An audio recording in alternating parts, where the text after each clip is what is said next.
hei. Kuna mõni inimene tahtis teada, kuidas siin tavalised inimesed elavad, siis mõtlesin, et teen mõned klipid. Lapsed mängivad rannas õhtuti.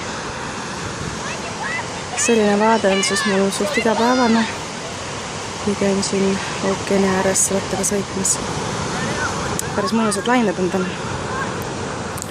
Aga jah, vesi on juba päris jahe, et ujuma väga nagu ei taha minna.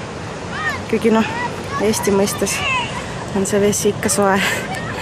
Ma arvan, et vast 22–24 kraadi tuleb ära, aga siin millega pärast sükse ilmaga ja sükse veetemperatuuriga väga ei taha ujuma minna. Õhutemperatuur on praegu 20 kandis, aga ütleme nii, et päris jahe on. Mul tekkis isegi väikene nohuke, nii et sellised lood.